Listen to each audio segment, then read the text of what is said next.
Buenos días a todos los que nos acompañan esta mañana.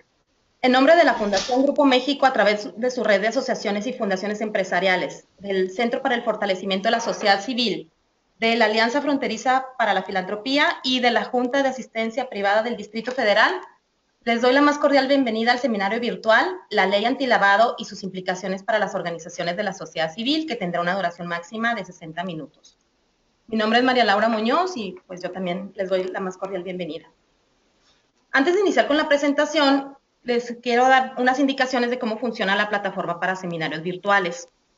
A la derecha de su pantalla tienen un panel de control, el cual sirve para que ustedes tengan acceso a las funciones del webinar.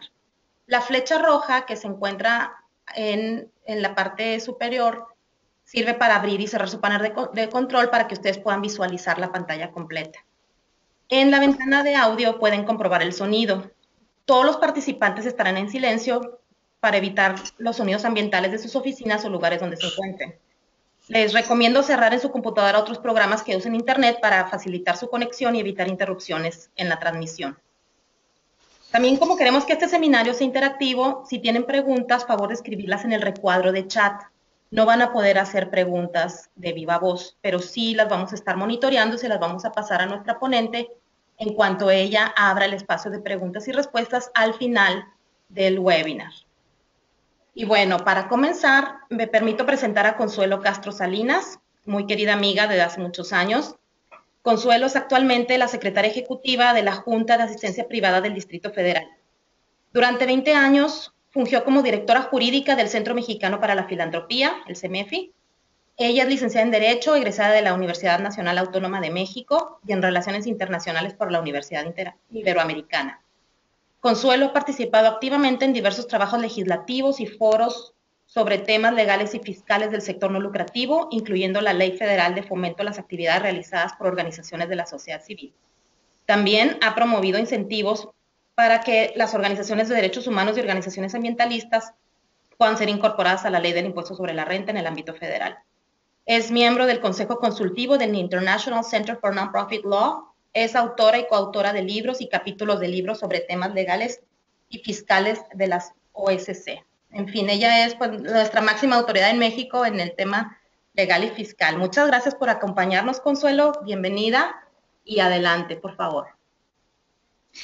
Muchas gracias, María Laura. Yo también aprecio mucho tu amistad y también aprecio esta invitación por parte de la Alianza Fronteriza y también de Fundación Grupo México, del Centro para el Fortalecimiento de la Sociedad Civil y la red de fundaciones para platicar sobre los donativos y la regulación para prevenir y combatir el lavado de dinero en México. Me da muchísimo gusto también saber que hay muchas instituciones que nos... ¿Disculpa? Consuelo, ¿sabes qué? Están en espera los asistentes. Pero déjame volver a iniciar porque algo pasó y no se inició. Voy a iniciar la transmisión, ¿eh? Es que algo pasó. Están en modo de solo escucha. Buenos días a todos los que nos acompañan esta mañana. En nombre de Fundación Grupo México, a través de su red de asociaciones y fundaciones empresariales, del Centro para el Fortalecimiento de la Sociedad Civil, de la Alianza Fronteriza para la Filantropía y de la Junta de Asistencia Privada del Distrito Federal, les doy la más cordial bienvenida al seminario virtual La Ley Antilavado y sus implicaciones para las organizaciones de la sociedad civil, que tendrá una duración máxima de 60 minutos. Antes de iniciar con la presentación, les quiero mostrar brevemente cómo funciona esta plataforma para seminarios virtuales. A la derecha de su pantalla tienen un panel de control. La flecha roja que está en la parte superior sirve para abrir y cerrar su panel para que puedan visualizar la pantalla completa. En la ventana de audio pueden comprobar el sonido. Todos los participantes estarán en silencio con la finalidad de evitar sonidos ambientales de sus oficinas o los lugares en los que se encuentren. Les recomiendo cerrar en su computadora otros programas que usen Internet para facilitar su conexión y evitar interrupciones de transmisión. También, como queremos que este seminario sea interactivo, si tienen preguntas, favor de escribirlas en el recuadro de chat. Nuestra ponente va a responder a sus preguntas al final de su presentación y nosotros las vamos a estar enviando a Consuelo. Y bueno, para comenzar, me permito presentar a Consuelo Castro Salinas. Consuelo es actualmente secretaria ejecutiva de la Junta de Asistencia Privada del Distrito Federal.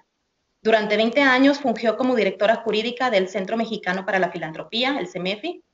Es licenciada en Derecho, egresada de la Universidad Nacional Autónoma de México y en Relaciones Internacionales por la Universidad Iberoamericana. Ha participado activamente en diversos trabajos legislativos y foros sobre temas legales y fiscales del sector no lucrativo, incluyendo la Ley Federal de Fomento a las actividades realizadas por organizaciones de la sociedad civil. Ha promovido incentivos para organizaciones de derechos humanos y organizaciones ambientalistas, los cuales han sido incorporados en la Ley del Impuesto sobre la Renta en el ámbito federal. Es miembro del Consejo Consultivo del International Center for Nonprofit Law y es autora y coautora de libros y capítulos de libros sobre temas legales y fiscales de las organizaciones de la sociedad civil. Además de ser una muy querida amiga de hace muchos años y pues nuestra mayor autoridad en México en el tema legal y fiscal para las organizaciones no lucrativas. Pues muchas gracias, Consuelo, por compartir, por acompañarnos. Bienvenida y adelante con tu presentación, por favor. Ay, muchísimas gracias, María Laura. Quisiera confirmar contigo si se ve la pantalla. María Laura, ¿Sí? ¿se ve la pantalla? ¿Sí? ¿Tengo que hacer clic en mostrar mi pantalla? Sí, okay. Consuelo, adelante. ¿Se ve la pantalla ahora? Sí, ya se ve. Adelante, por favor, Consuelo. Listo. Muchas gracias. Pues agradezco la invitación por parte de la Alianza Fronteriza de Filantropía, la Fundación Grupo México, el Centro para el Fortalecimiento de la Sociedad Civil y la Red de Fundaciones, para platicar sobre los donativos y la regulación para prevenir y combatir el lavado de dinero en México. Me da mucho gusto saber que muchas instituciones nos acompañan el día de hoy en este webinar. Y esto quiere decir que hay una gran actividad en la procuración de fondos de donativos, tanto nacional como internacional. Tengo entendido que algunos de ustedes ya tienen mucha experiencia en este tema y otros se empiezan a familiarizar con él. Por este motivo quiero abordar este tema el día de hoy de una manera muy sencilla, dar un panorama muy general, por lo que agradezco la paciencia de los expertos que nos escuchan. Y en estos últimos años han tenido lugar pues cambios muy importantes en México, reformas, la reforma fiscal, la reforma energética, de telecomunicaciones, etcétera.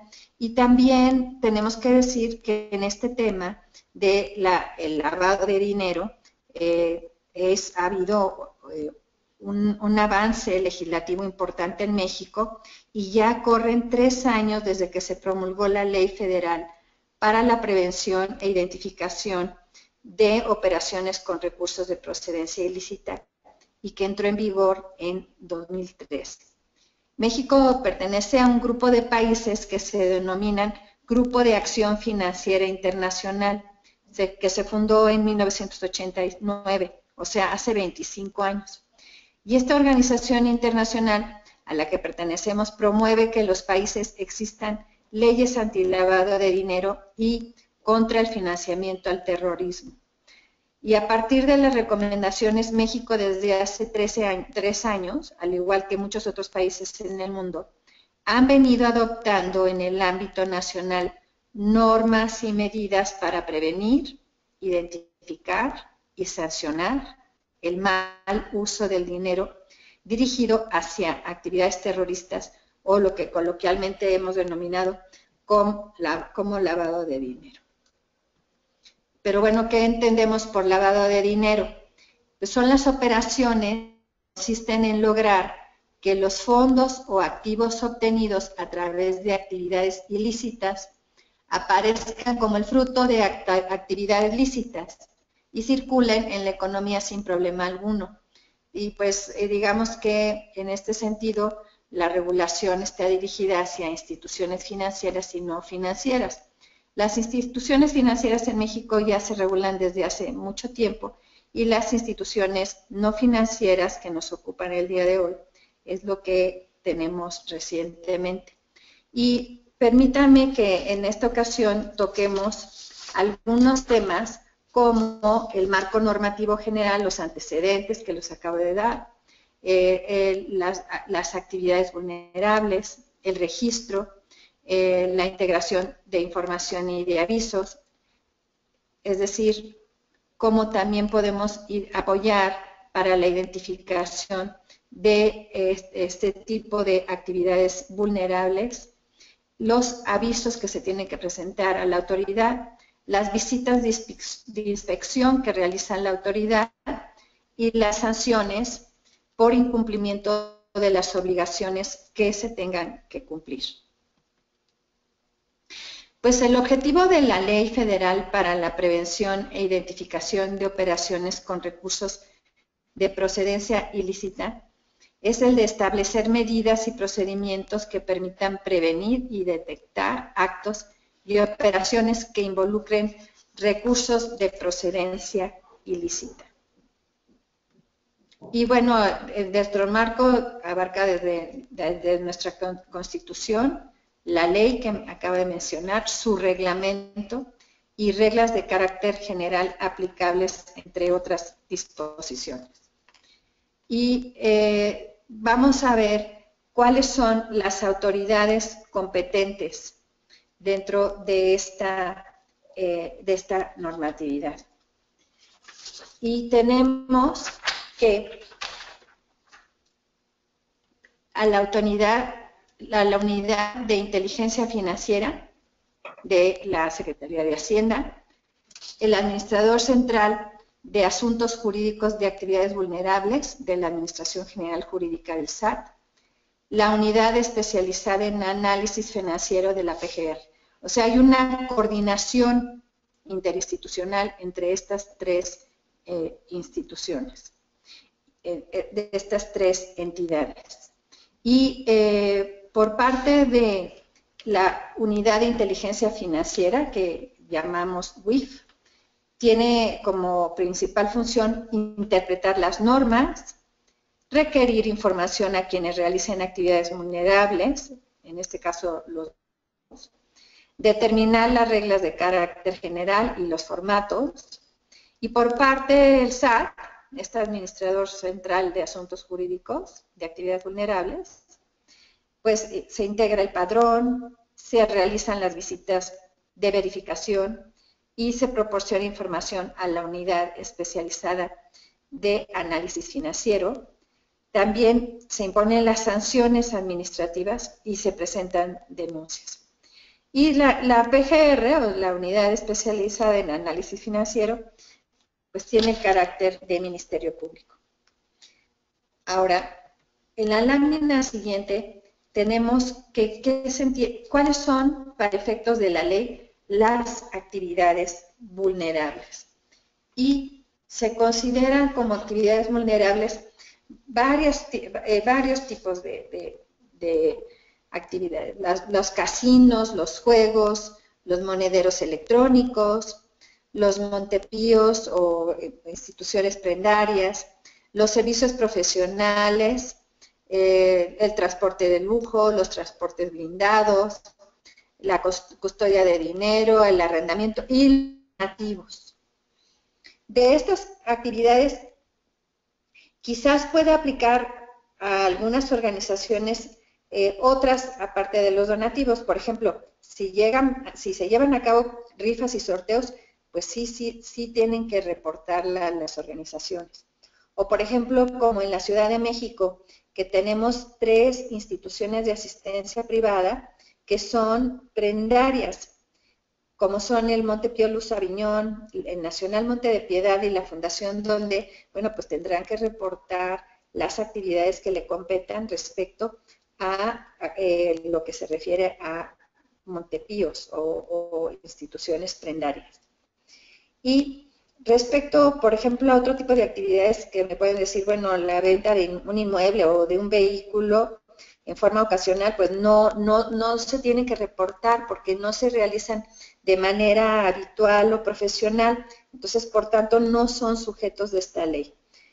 Bueno, y sin embargo, bueno, en esta plática nos vamos a enfocar en el tratamiento de los donativos, que es el principal tema, ¿no?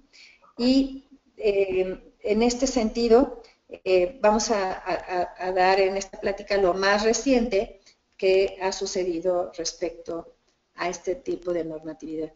En el portal van a encontrar, por ejemplo, una sección en la que se describen cada una de las actividades que les acabo de mencionar y lo que implica.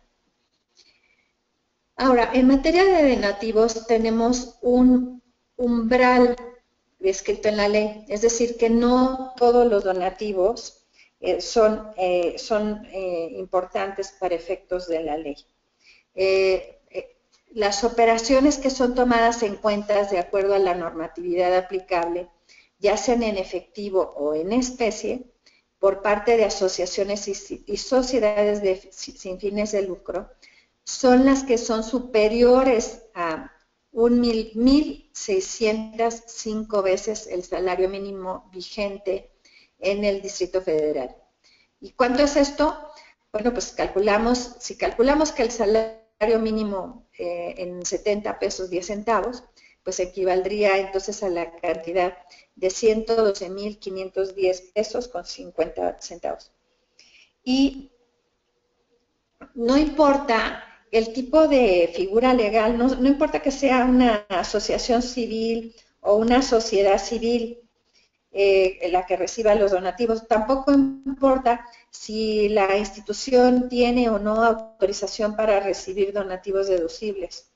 Porque, bueno, hay organizaciones que reciben donativos nacionales e internacionales y no necesariamente son donatarias autorizadas. Entonces, bueno, por organizaciones sin fines de lucro también ya pueden ser instituciones de asistencia privada, pueden ser también sindicatos o asociaciones religiosas o las organizaciones consideradas en la ley de fomento. Lo importante aquí es que tengan donativos y que se encuentren dentro de este umbral de donativos para poder reportar a las instituciones. Ahora, ¿qué tenemos que hacer cuando nosotros recibimos o tenemos la expectativa de recibir donativos superiores a esta cantidad de 112.510 pesos? Pues la institución, aunque sea un solo donativo que reciba por esa cantidad, tiene que registrarse, integrar la documentación y presentar los avisos correspondientes. Y esos son los pasos que voy a platicar en un momento. Y a veces, en ocasiones me preguntan también si interesa que la organización reciba determinado monto de ingresos, es decir, bueno, yo soy una organización que me mantengo con donativos de muchas personas, pero ninguno de esos donativos llega a la cantidad de 112,000 pesos, pero bueno, yo recibo 2 millones de pesos o 3 millones de pesos, bueno, no está obligada a registrarse, solamente si la organización recibe este tipo de donativos superiores a 112,000 pesos.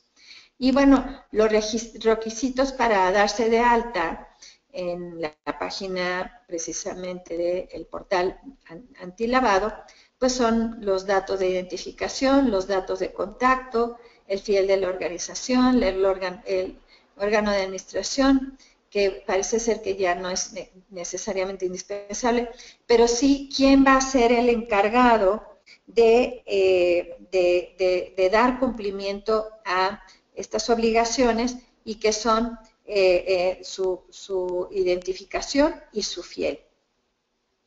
Y una vez inscritas, pues tienen dos obligaciones principales. Una, de integrar la información de los donantes en este caso y dar aviso, bueno, integrar la información y la documentación. Es decir, tienen que conservar un expediente único de identificación de cada uno de sus donantes.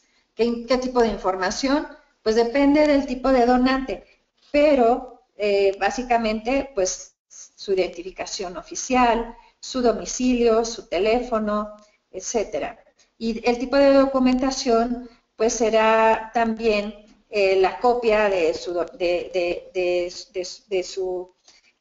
RFC en su caso, o de su CURP en su caso también, del comprobante del domicilio.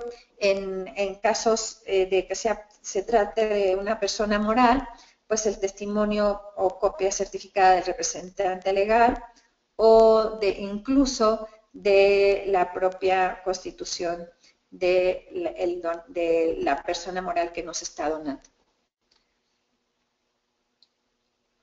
Bueno, entonces, además de esta identificación, por lo cual tenemos que integrar el expediente, también tenemos que presentar avisos si el umbral del donativo es superior a 225,021 pesos, es decir, a 3,210 salarios mínimos vigentes en el Distrito Federal. ¿Y qué quiere decir esto? Que además de tener, como mencionaba antes, un expediente, tenemos que entrar al portal y presentar los avisos sobre las actividades vulnerables. Y la información idónea, en este caso del donante que se debe recabar, bueno, primero, antes de mencionarles qué tipo de información se requiere para cada tipo de donante, comentarles que los avisos se presentan ante la Secretaría de Crédito Público durante el día 17 del mes inmediato siguiente a la operación. Ahora, si resultara que el día 17 es inhábil, podemos tener una facilidad mediante la cual nos señalan que de los días próximos, ese día siguiente al día 17, podemos presentarla de acuerdo a nuestro RFC, es decir, de acuerdo al último dígito de nuestro RFC, va a ser el día en el que presentemos nuestro aviso. Si nuestro RFC termina en 1 y 2, su sexto dígito, el día primer hábil siguiente al 17, 3 y 4 al segundo, 5 y 6 al tercero, 7 y 8 al cuarto y 9 y 0 al quinto. Ahora, les comentaba que de acuerdo al tipo de usuario, de cliente, o en este caso de donante, se han publicado formatos en las reglas de carácter general que nos indican qué tipo de documentación, de información y de documentación tenemos que tener. Y así, por ejemplo, para una persona física, pues estar en el anexo 3, una persona moral, el anexo 4, una persona moral extranjero, el anexo 6. Si se trata de embajadas o consuladas u organismos internacionales, en el anexo 6 bis. Si se trata de persona moral de derecho público, es decir, como entidades gubernamentales, en el anexo 7, y ahora también hay unas entidades públicas que son identificadas también como de bajo riesgo, que se ubican en el anexo 7 bis. Y tenemos a los fideicomisos en el anexo 8 y las personas físicas extranjeras en el anexo 5. Ahora, ¿qué información se tiene que presentar en los avisos? Pues los datos generales de quien realice las actividades vulnerables, la descripción de la actividad vulnerable que se da aviso y los datos generales y la ocupación. Y se recomienda también que, por ejemplo, en el expediente, sobre todo, nos firmen que el cliente, usuario o donante señalan, bajo protesta de decir verdad, que no tienen o no tienen conocimiento de la existencia de un beneficiario controlador, es decir, que no están actuando en nombre de otra persona. Una pregunta también frecuente es, ¿qué sucede si la organización no recibió ningún donativo que deba ser objeto del registro, perdón, del aviso y ya se registró?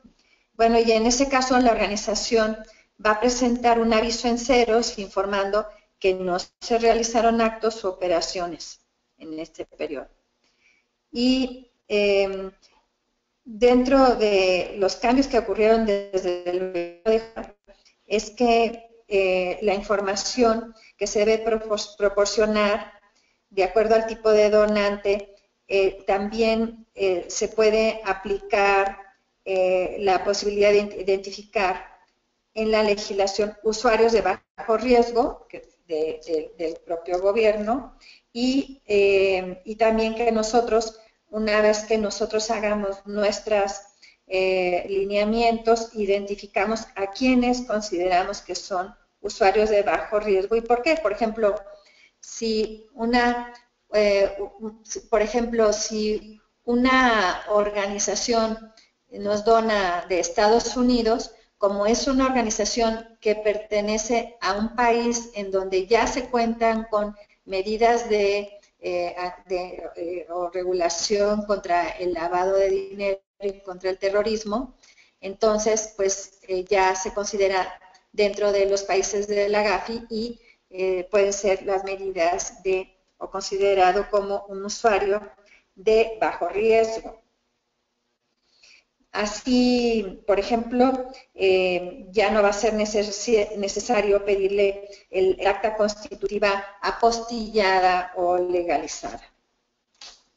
Bueno, algunos de los países que previenen el lavado de dinero en ese sentido son Alemania, Argentina, Brasil, Canadá, España, Estados Unidos, Hong Kong, China, Italia, Japón, México, Portugal, Reino Unido. Y ustedes van a encontrar en el portal también de antilavado de dinero esta lista de instituciones.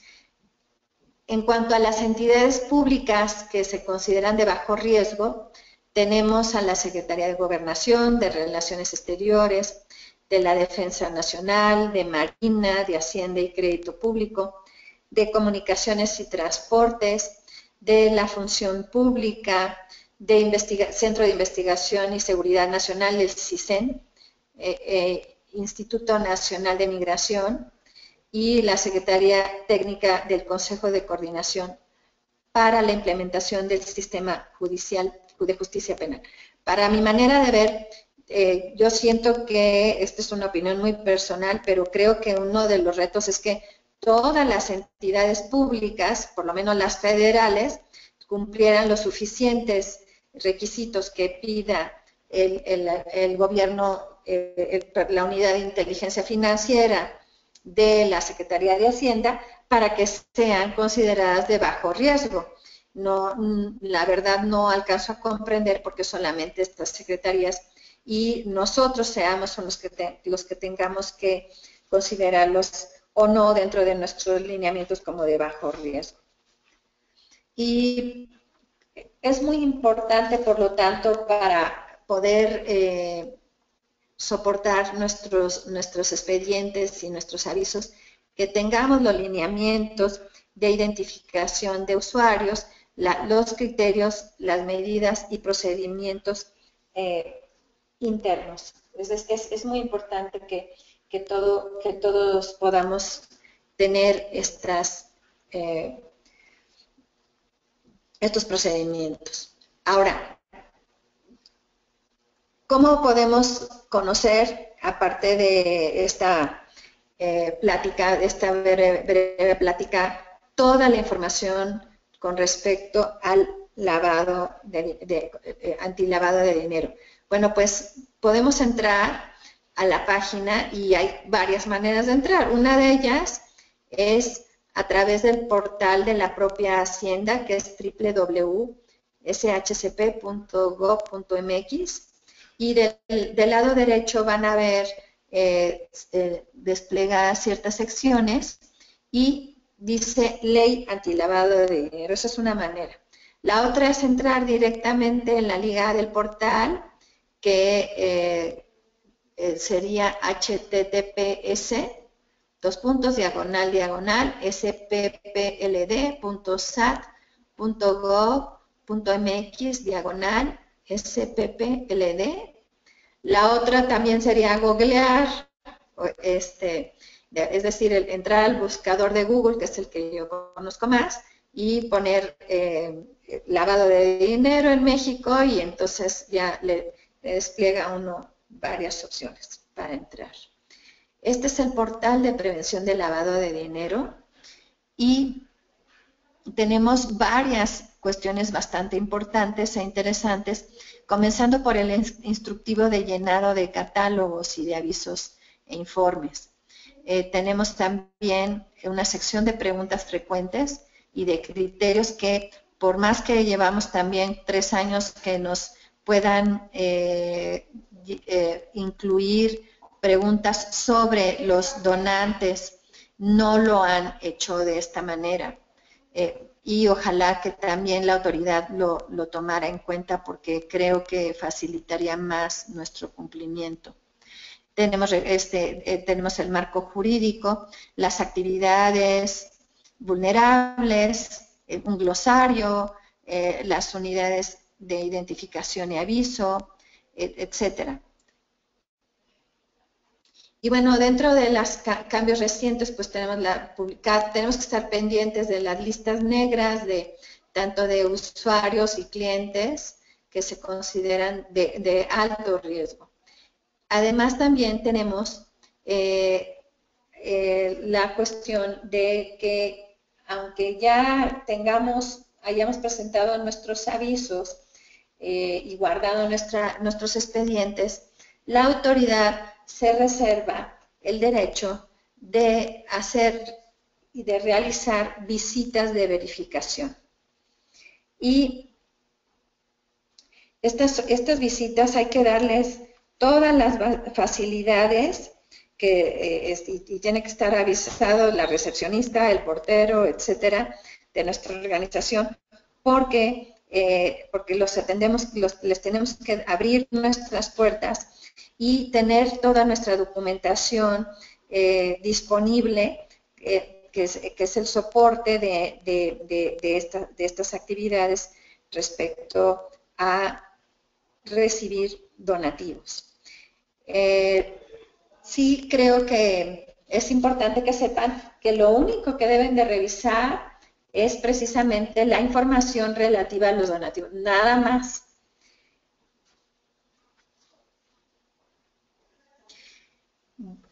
Ahora pasamos a algo más penoso, que son las sanciones. Y las sanciones, tenemos que tomar en cuenta que hay 2 tipos de sanciones. Una, las sanciones de tipo penal, porque está tipificado en el Código Federal Penal, tanto la cuestión de operaciones de lavado de dinero como de terrorismo. Y también tenemos sanciones de tipo administrativo, es decir, unas incluso pueden implicar prisión, y otras únicamente son multas. Y estas multas tienen el carácter de crédito fiscal y son sanciones administrativas que no son nada despreciables, o sea, no hay que tomarlas a la ligera. Aquí solamente puse 2 tipos. Por ejemplo, si no presentamos a tiempo los avisos o no se cumplen los requisitos, puede ir la multa de 200 a 2,000 días de salario mínimo vigente en el Distrito Federal. Es decir, las multas pueden ir desde 14,020 pesos hasta 140,200 pesos. Ahora, la cosa se complica si no presentamos de plano los avisos o, bueno, incluso participamos en actividades ilícitas, que espero que no sea así. pero, pero sí llama la atención que la no presentación de los avisos, pues sí está muy complicada la multa, porque puede ir desde 10,000 salarios mínimos vigentes para el Distrito Federal a 75,000 salarios mínimos vigentes del Distrito Federal. Y esto quiere decir que van las cifras desde 701,000 pesos hasta 5 millones de pesos. Ahora, lo que sí tenemos es que en el artículo 55 de la ley, la autoridad toma en consideración que si nosotros de manera espontánea cumplimos y antes de que inicie las facultades de verificación, la Secretaría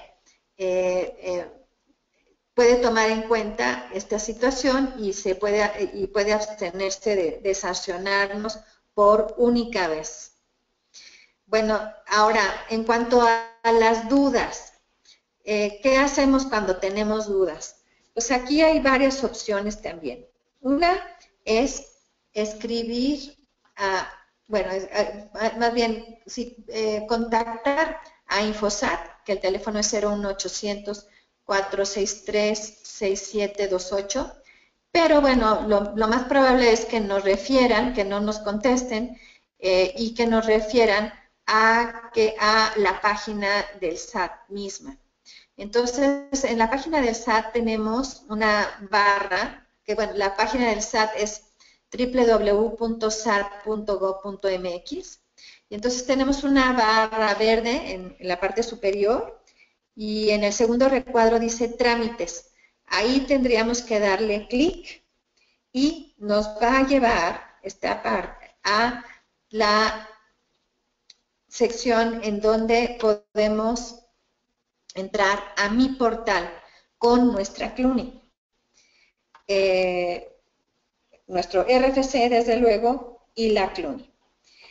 Y en este portal, en mi portal, una vez ya estando dentro del portal, habremos de encontrar servicios por internet. De ahí nos vamos a aclaraciones y se presenta la solicitud en la parte donde dice actividades vulnerables. Se describe la pregunta y se recibe el acuse. Y por este mismo medio se va a recibir la respuesta. Hace unos meses otra organización hizo un evento también de esta naturaleza como el de hoy y proporcionaron un correo electrónico que es uifmex.gov.mx. Y la otra opción es definitivamente escribir al titular de escribir directamente al titular de la Unidad de Inteligencia Financiera si se trata realmente de una cuestión. Ya vimos las sanciones que podemos tener y yo creo que constitucionalmente tenemos derecho de petición y por este motivo considero que sí podemos escribir nuestra pregunta y tenemos derecho a que se nos conteste. Entonces, en ese sentido, vuelvo a repetir, los casos de aclaración entran a trámites, mi portal, servicios por internet, aclaraciones, solicitud, tipo de trámite, actividades vulnerables, de descripción, acuse y se recibe la respuesta en este mismo medio. Aquí tienen el correo electrónico uifmex@hacienda.gov.mx.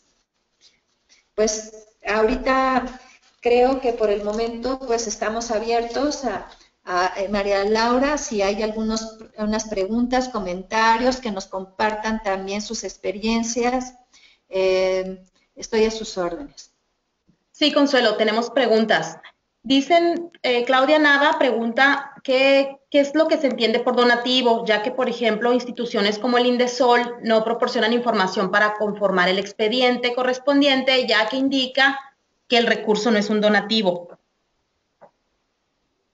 Sí, esta es una pregunta muy interesante porque por una parte comprendemos que Indesol, dentro de su catálogo, pues lo que nos otorga son subsidios y no donativos. Entonces, digamos que las partidas de donde ellos nos dan los recursos no los consideran necesariamente incluso dentro del clasificador al que tienen que llenar como donativos, sino como subsidios. Sin embargo, nosotros lo que damos es un recibo de donativo.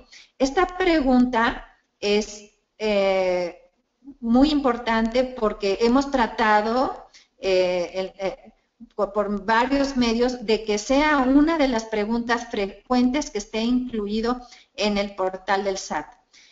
Las autoridades, digamos que recientemente hubo también ciertas aclaraciones para las autoridades en la que si nos dan donativos, pues tienen que entregarnos la información y en ese sentido, pues lo que yo haría sería precisamente pasar la consulta directamente al titular de la UIF. No estaría, la verdad, tampoco tan preocupada en el sentido de que generalmente cuando nos dan fondos de coinversión tenemos que llenar ciertos convenios, ¿no? No es así, convenios o contratos, y en eso se especifica la naturaleza del recurso que nos están dando. Entonces, para mi manera de ver, un subsidio no es necesariamente un donativo. De esa manera estaríamos salvando esta situación. Pero justamente es lo que mencionaba respecto a los retos. O sea, primero, que no se alcanza a comprender por qué las entidades federales no son consideradas también de bajo riesgo. Y segundo, pues entonces hay que escribir a la autoridad para que nos aclare esta situación. Y tengo entendido, porque sí lo he sabido, que la propia unidad de inteligencia financiera contacta a la entidad pública y le solicita que entreguen la información. Muchas gracias, Consuelo. Hay más preguntas. Marisela Chávez pregunta, ¿qué información se envía si el donante es del extranjero, particularmente de los Estados Unidos? Bueno, mira, tiene que consultar la regla, el anexo número 6 que les había comentado. Y segundo, de acuerdo a ese anexo, que ahora les digo donde en el anexo número 6, tenemos que pertenece, por ejemplo, a un país de la GAFI. Entonces, nosotros en nuestros procedimientos y nuestros lineamientos los llegamos a considerar como usuarios de bajo riesgo. Y sí se tienen que presentar, a ver, déjame ver si alcanzo a revisar el propio anexo 6. Bueno, sí se tienen que asentar los datos de denominación o razón social, la fecha de constitución, el país de nacionalidad, la actividad, giro mercantil u objeto social cuando se está, la clave del Registro Federal de Contribuyentes cuando sí lo tenga, o el número de identificación fiscal del país de la nacionalidad, el domicilio compuesto con los elementos de nombre de la calle, avenida, debidamente especificada, el número de teléfono de dicho domicilio, incluida la clave de larga distancia y en su caso la extensión. los apellidos completos que correspondan también al apoderado legal o la persona que realice el acto o operación a nombre de la persona moral de que se trate, y los datos de identificación, bueno, el nombre de la identificación, la autoridad que le emite, el número de la misma, ¿sí? Ese tipo de documentos. También, Consuelo, perdóname. Quisiera comentar que en la Alianza Fronteriza de Filantropía desarrollamos un documento en inglés que explica la ley antilavado en México a donantes en Estados Unidos, porque recibimos muchas preguntas precisamente de entidades donantes en Estados Unidos diciendo, oye, ¿por qué tengo yo que mandar mis datos personales, ¿verdad?, como apoderado legal en Estados Unidos de mi fundación a México, ¿no?, por la desconfianza que existe? Entonces, también con mucho gusto les podemos compartir a través de un correo electrónico ese documento para que ustedes mismos se lo compartan a sus donantes, donde les expliquen el por qué necesitan ciertos datos personales. Sí, eso me parece maravilloso por parte de la Alianza Fronteriza, porque de esa manera se simplifica mucho este trabajo. Ahora bien, sí es muy importante que lo refieran también a ese donante, para que esté cierto, a la página, precisamente al portal de antilavado de dinero, y que entren en la parte de normatividad y vean el acuerdo 09/2014 en el anexo 6, para que ellos vean en donde también está publicado, para que vean cuándo se publicaron y cómo se publicaron, y que no es una cuestión nada más de una interpretación nuestra, sino que ahí está el fundamento legal. Yo creo que eso también da mucha certeza a los donantes. Y por cierto, María Laura, yo quiero comentar que realmente tanto las organizaciones, sobre todo también tomando en cuenta la labor de procuración de fondos de las organizaciones y de los donantes también, que han puesto muchísimo de su parte, yo sí pensaba que iba a bajar mucho los donativos y que ese también iba a ser nuestro fundamento para poder solicitar más modificaciones a la legislación. Sin embargo, fíjate que al tomar en cuenta los datos al menos de las donatarias autorizadas que publica la autoridad, no ha sido significativo la baja de los donativos.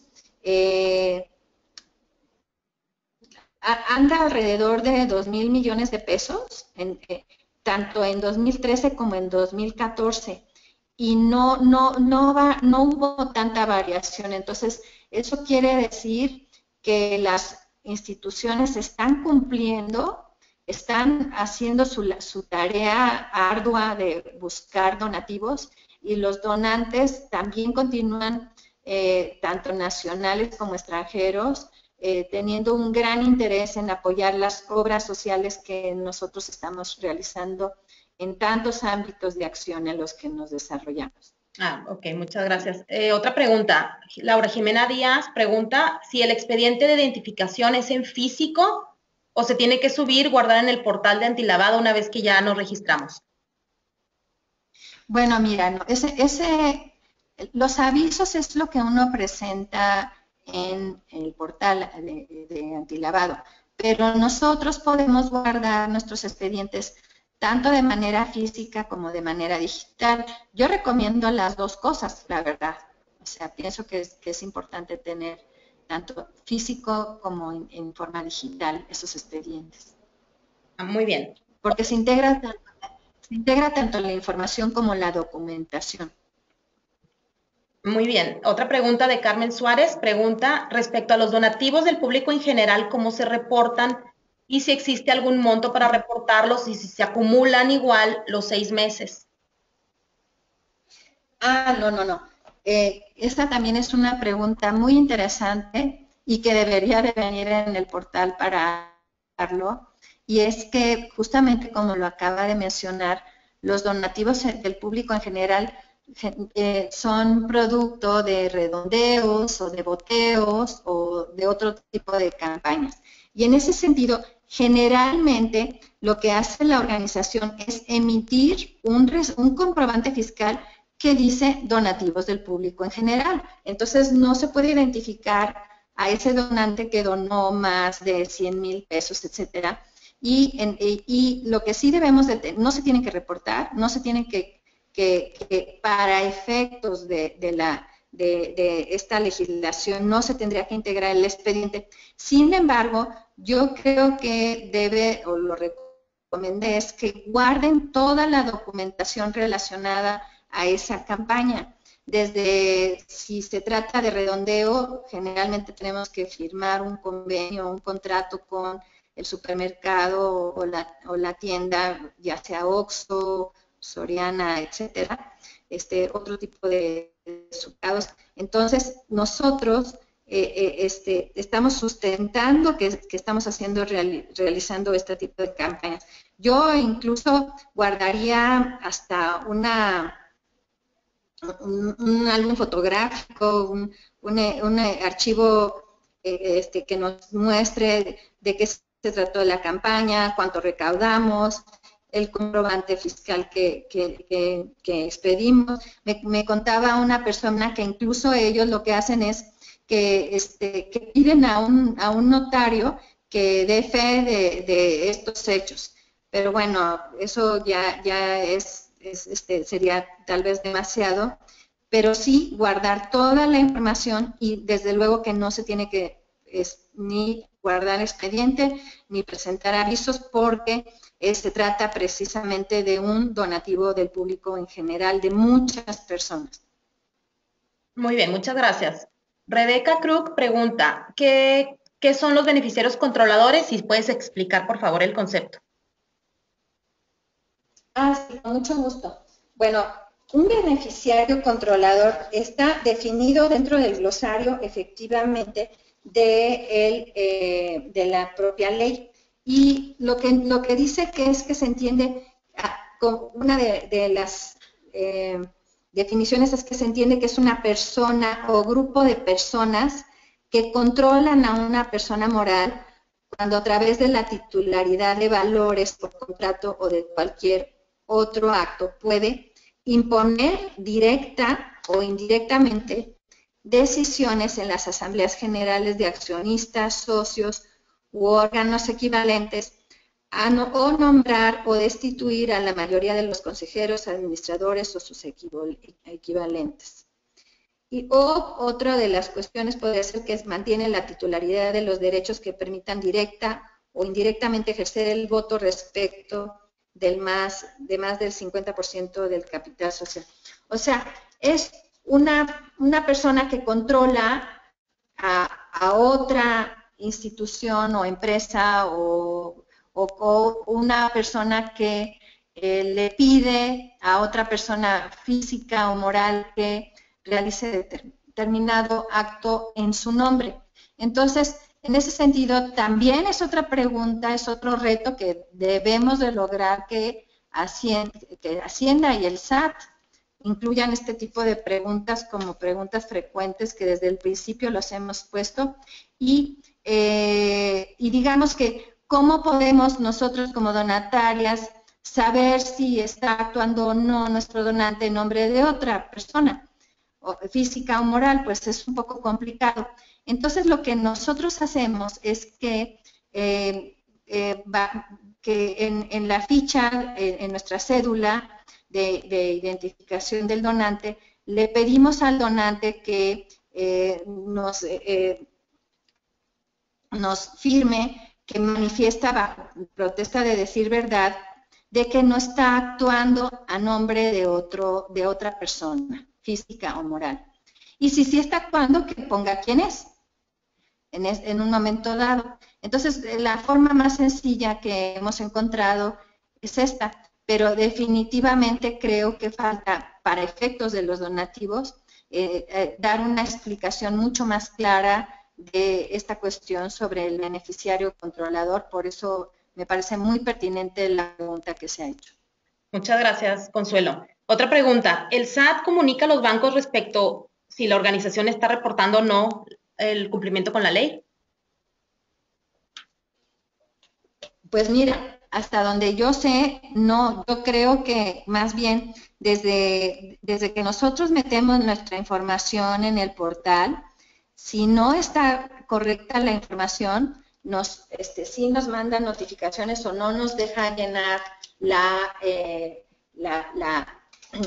información que estamos llenando. Ahora, no hay que dejar de lado de que las instituciones financieras desde hace mucho tienen regulaciones muy específicas sobre cuestiones de antilavado de dinero. Muy bien, muchas gracias. Como institución. Perdón. No, sí, como instituciones financieras. Entonces, bueno, si ellos detectan alguna otra cosa, bueno, pues es porque lo están detectando de acuerdo a la regulación específica a la que están sujetas.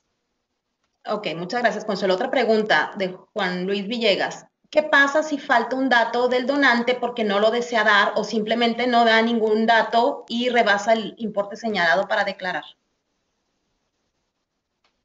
Bueno, mira, aquí estamos en un problema de difícil solución, porque mira, en principio hay un artículo en la ley en la que nos señala que nosotros nos debemos de abstener de hacer la operación desde el principio si no te proporciona la información. Por eso, antes de aceptar el donativo, yo creo que hay que estar pendientes de que sí nos llenen, de que estén conscientes y que sí nos llenen esa información.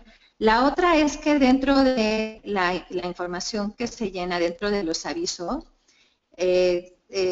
tenemos lo que se llaman las alertas, y entonces hay una alerta normal, que no pasa nada, y hay una alerta de 24 horas en donde nos dan una serie de descripciones que también pueden encontrar en la normatividad, en la que nosotros identificamos a la persona como de alto riesgo. Entonces, si no te dio los datos, tienes que poner en tu alerta que no te quiso dar los datos. Entonces, bueno, imagínate, de todas maneras, tener que estar poniendo este tipo de avisos, pues también no solamente están dirigidos las miradas hacia el donante, sino también hacia nosotros mismos por haber aceptado una operación que no deberíamos de haber realizado si no contábamos con la información. Muy bien, muchas gracias, Consuelo. Otra pregunta. De no ser donataria autorizada y se recibe un donativo, ¿qué documento entrega y cómo reporta? No, bueno, digamos que ahorita, para efectos de esta ley, a la ley no le interesa realmente el tipo de comprobante fiscal que tú entregaste. Lo que le interesa es que lo reportes. Entonces, lo que estoy entendiendo es que no se trata de una donataria autorizada. Dentro de su contabilidad, pues lo reporta como un donativo, ¿verdad? Pero definitivamente sí tiene que de reportarlo para efectos de la ley antilavado. Aquí no te están preguntando cuando tú llenas el aviso qué tipo de comprobante fiscal, o no les interesa si entregaste un recibo de donativo o qué tipo de nota de comprobante entregaste. Lo que sí es importante es que si se trató de un donativo, aunque no seas donataria, tienes que reportar. Muy bien, muchas gracias. Otra pregunta. Dentro de las actividades vulnerables están los servicios profesionales. ¿A qué tipo de servicios se refiere? Pues se refiere a los tipos de servicios profesionales, sobre todo a la gente que se dedica a los desarrollos inmobiliarios de venta y arrendamiento de inmuebles, y también se refiere a cuestiones de, ¿qué te puedo decir? De venta de joyas, de oro, etcétera, ¿no? Gracias. Otra pregunta de Guadalupe Frías. Si el efectivo se considera también depósitos por transferencias, cheques, tarjetas de créditos o solo depósitos en billetes. Mira, lo que está regulado son las operaciones, o sea, que no está permitido es que sean operaciones en efectivo, pero entendidas como la entrega de billetes, o sea, que no se utilicen las instituciones financieras para dar o recibir este tipo de donativos. Entonces hay que tener mucho cuidado con el efectivo, pero entendido de esa manera, porque ese tipo de operaciones sí son consideradas y sancionadas. O sea que no hay que estar dando donativos ni recibir donativos con los billetes, los billetes de las monedas, pues. Muy bien, Consuelo, gracias. Otra pregunta. Cuando es donativo en especie, ¿hay que declarar el monto equivalente en el portal? Exactamente. Sí hay que reportar el monto. ¿Y a partir de cuándo tiene el efecto la ley y si es retroactiva? No, la ley ya entró en vigor desde octubre del 2013 y entonces, desde entonces ya tenemos que empezar a registrar y presentar los avisos. Se tardaron un poco en habilitar correctamente los sistemas de información, etcétera, que presentábamos, pero no, desde 2013 está vigente la ley. Muchas gracias. Otra pregunta de Daniela Salcido. ¿Qué pasa si recibo un donativo por depósito bancario y no sé de quién ni cómo obtener los datos? Pues entonces yo creo que aquí sí habría que, bueno, pero si recibe un cheque no tiene el nombre de la persona a través de la institución bancaria. Pues eso es todo lo que preguntó, no sé más información. Pues sí tendríamos que apoyarnos a través del banco para identificar esta situación y también pues antes de presentarlo pues sí consultar a la UIF qué es lo que vamos a hacer, porque es en principio como lo que había comentado, si no tenemos los datos de identificación tendríamos que avisar a la unidad de inteligencia financiera, porque si no nosotros estamos en riesgo. Ah, mira, dice que fue un depósito en efectivo y el banco no les proporciona información. Pues sí, hay que avisar a la unidad de inteligencia financiera, pero yo sugeriría que antes de presentarlo en el aviso, ustedes puedan, a través de la página de internet y a través de Infosat, hacer la consulta directamente y no dejen de pasar mucho tiempo, porque hay que avisar a la UIF. Bueno, Consuelo, ya se nos está acabando el tiempo. Vamos a hacer un par de preguntas ya para finalizar. Esta creo que ya la contestaste, pero de todos modos la voy a volver a hacer. ¿Quién debería firmar la cédula de información en manifiesto bajo protesta de decir verdad que conoce o no la existencia de un beneficiario controlador? El representante legal de la institución o la persona física que es el donante de la institución. Y también, o sea, lo que yo he observado es que esa cédula la firman tanto la institución o empresa o donante en la que y la firma el representante legal y también incluso la firma la propia institución que recibe el donativo, la firman los dos. Muy bien, muchas gracias. Última pregunta, Consuelo. ¿Recibamos o no donativos por esas cantidades? ¿De todos modos tenemos que darnos de alta en el portal antilavado? No, no es necesario hacerlo. Pero yo les desearía que ojalá tengan dentro de sus planes, gracias también a los cursos que da la Alianza Fronteriza sobre Procuración de Fondos, que tengan dentro de sus expectativas recibir los fondos suficientes para que tengan donantes que les donen más de 100,000 pesos y mucho más. Eso es lo que les deseo. Que sea lo de menos tener que llenar esta obligación. Y que sean muy exitosos en su procuración de fondos. Bueno, pues muchas gracias. Fíjate que es un tema, la verdad, que pues da para más, ¿no? Yo creo que esta conversación tiene que continuar y conforme haya cambios en la regulación, modificaciones y todo esto, bueno, yo creo que habrá que estar actualizándonos, ¿no? Para estar en cumplimiento, porque como lo mencionaba, las multas son muy altas y bueno, nos pone en riesgo también, yo creo, nuestra autorización como donataria, me imagino, ¿no? Sí, y sobre todo, pues hacer un llamado a las organizaciones para que sigamos, y bueno, me incluyo como persona en este caso, pidiendo a la Unidad de Inteligencia Financiera que todas estas preguntas sí sean hechas, las respuestas que son, estas preguntas son constantes, que sean incluidas en el portal y que además continúen con esfuerzos de simplificación administrativa, como por ejemplo lo que mencionaba, y hay que pedirlo, hay que estar muy pendiente de eso, de pedir, por ejemplo, que las entidades federales sean consideradas de bajo riesgo, que tienen que hacer ellos para que ellos mismos las lleguen a considerar de bajo riesgo. Es decir, todavía hay retos en los que nos tenemos que unir, o bueno, o las organizaciones de la sociedad civil se tienen que unir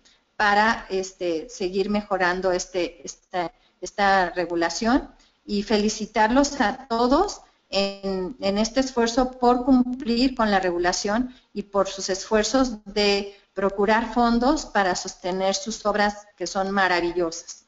Muchas gracias, Consuelo. Yo creo que lo que podemos hacer es generar la lista de preguntas que se hicieron durante el webinar y a lo mejor a través de la Junta de Asistencia Privada, del mismo Centro para el Fortalecimiento de la Alianza y de la red de fundaciones y asociaciones de Fundación Grupo México, pudiéramos enviarlas al SAT para que las consideren y las tengan ya como preguntas frecuentes, porque son las preguntas que tenemos en todas las organizaciones, ¿no? Y pues muchas gracias, Consuelo, otra vez por compartir tus conocimientos y experiencias y tú siempre disposición a participar con nosotros. Muchas gracias. Gracias a ustedes.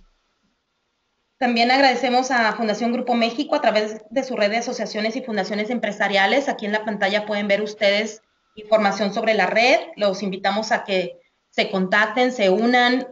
Esta red pues va a estar ofreciendo capacitaciones, vinculación y otros beneficios para que, para que podamos crecer como sector, como dice Consuelo.